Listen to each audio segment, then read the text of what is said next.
NCERT 10th class विज्ञान chapter 7 control and coordination अर्थात नियंत्रण एवं समन्वय से संबंधित है। आप ये देखिए कि आप कितने प्रश्न का आंसर कर पा रहे हैं। तो पेन और पेपर तैयार रखिए और इस सेल्फ टेस्ट के लिए तैयार हो जाइए। प्रत्येक क्वेश्चन के अंत में 5 सेकंड समय आपको दिया जाएगा और इसके बाद आंसर बता दिया जाएगा। तो आइए प्रारंभ किया जाए। आपका पहला प्रश्न है, मेरु रज्जु निकलता है। 3 ऑप्शन आपके सामने हैं। पहला है प्रमस्तिष्क से, दूसरा है मेडुला से, तीसरा ऑप्शन है मध्य मस्तिष्क से। तो इनमें जो उचित हो आप कीजिए। पेन पेपर आपके पास होगा।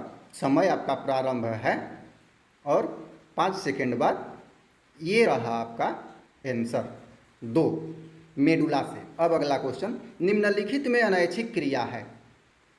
पहला ऑप्शन है आपका टहलना, दूसरा ऑप्शन है पढ़ना, तीसरा विकल्प है हृदय धड़कना। तो जो आपको सही लग रहा हो, समय प्रारंभ है आपका, आप उसमें से पेन पेपर पे सिलेक्ट कर लीजिए। अब आंसर आपके सामने आ रहा है। तो इसका आंसर है तीसरा नंबर हृदय धड़कना। निम्नलिखित में से कौन पादप हार्मोन है? 3 ऑप्शन है इंसुलिन, दूसरा है थायरॉक्सिन, तीसरा है ऑक्सिन। आंसर है तीसरा नंबर ऑक्सिन। अगला प्रश्न है, एस्ट्रोजन हार्मोन स्रावित होता है अर्थात कहाँ से होता है? पहला है वृषण से, दूसरा है अंडाशय से और तीसरा है ओवटू से अर्थात ओवटू ग्रंथि से। समय आपका प्रारंभ है। जो सही लगे उसे कीजिए। इसके बाद सही आंसर है आपका दूसरा नंबर अंडाशय से। अब अगला क्वेश्चन आपके सामने है, रासायनिक दूत कहा जाता है।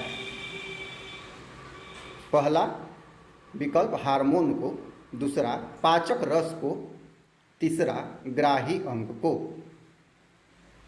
तो आप इन तीनों में से कोई एक विकल्प सेलेक्ट करें और अपने कॉपी पे लिखें। फाइनल आंसर आपका रहा ये उत्तर नंबर 1, हार्मोन को रासायनिक दूत कहा जाता है। प्रतिवर्ती चाप कहाँ बनते हैं? 3 विकल्प इसमें भी है। मेरु रज्जु में, दूसरा विकल्प मस्तिष्क में, तीसरा विकल्प मांसपेशियों में। फाइनल आंसर आपका हुआ पहला मेरु रज्जु में। अगला क्वेश्चन, वृक्क के ऊपर कौन ग्रंथि होती है?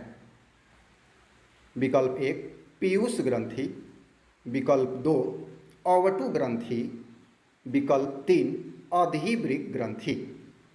तो आप समझ रहे होंगे, आपकी तैयारी के आधार पर जो खरा उतरे उसे सिलेक्ट कीजिए। इसका सही आंसर है अधिवृक्क ग्रंथि अर्थात तीसरा नंबर। अगला प्रश्न, मास्टर ग्रंथि किसे कहते हैं? तो मास्टर ग्रंथि पहला ऑप्शन पीयूष ग्रंथि को, दूसरा अधिवृक्क को, तीसरा ओवटू ग्रंथि को। तो आप अपनी समझ के आधार पे 5 सेकंड में चुनाव कर लें कौन सही उत्तर होगा और सेलेक्ट करके कॉपी पे डालें। सही उत्तर इसका है पहला, पीयूष ग्रंथि को मास्टर ग्रंथि कहते हैं। नेक्स्ट क्वेश्चन, हमारे शरीर का संतुलन मस्तिष्क के किस भाग से होता है? पहला है अग्र मस्तिष्क, दूसरा है मध्य मस्तिष्क और तीसरा है अनुमस्तिष्क। तो आपका समय प्रारंभ हो रहा है। 4 सेकंड समय है, आप सही चुनाव कर लें।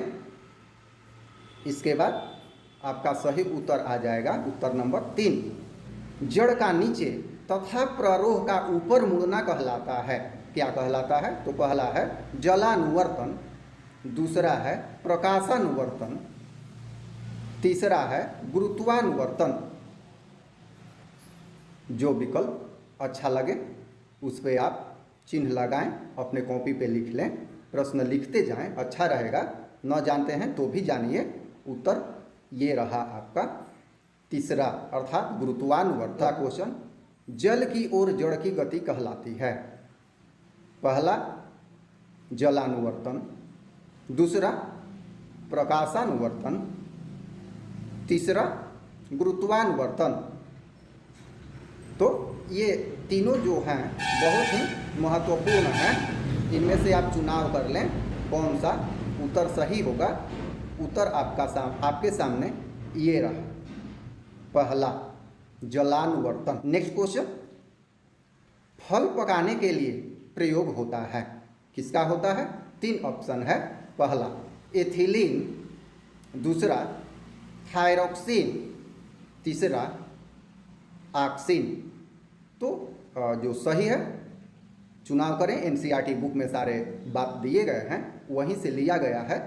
तो आपकी तैयारी दर्शाएगी आप कितना लिख रहे हैं, कितना सही कर रहे हैं। उत्तर है इसका एथिलीन, पहला। अगला क्वेश्चन लेते हैं, 2 तंत्रिका कोशिकाओं के मध्य खाली स्थान को कहते हैं। क्या कहते हैं? पहला है कोशिका काय, दूसरा है सिनेप्स, तीसरा है केंद्रक। तो जो उचित लगे करें। और आप ऐसा भी कर सकते हैं कि क्वेश्चन का स्क्रीनशॉट ले सकते हैं और इसे आप कॉपी पे लिख के अपना डिक्शनरी बढ़ा सकते हैं ऑब्जेक्टिव का। तो इस प्रश्न का सही उत्तर है दूसरा, अर्थात सिनेप्स। अगला क्वेश्चन, घेंघा व्याधि किसकी कमी से होती है? घेंघा रोग, पहला है इंसुलिन, दूसरा है आयोडीन, तीसरा है आयरन। तो तीनों में से किसकी कमी से होती है? आप अपने स्वविवेक से उत्तर दें। एनसीईआरटी बुक में चैप्टर 7 में सभी बातें लिखी गई हैं। तो इसका आंसर है, आ रहा है उत्तर नंबर 2, आयोडीन। अगर अच्छा लगा है तो लाइक जरूर कीजिएगा। सब्सक्राइब नहीं किया है अनोखी पाठशाला को अभी तक तो सब्सक्राइब ही कीजिएगा। धन्यवाद।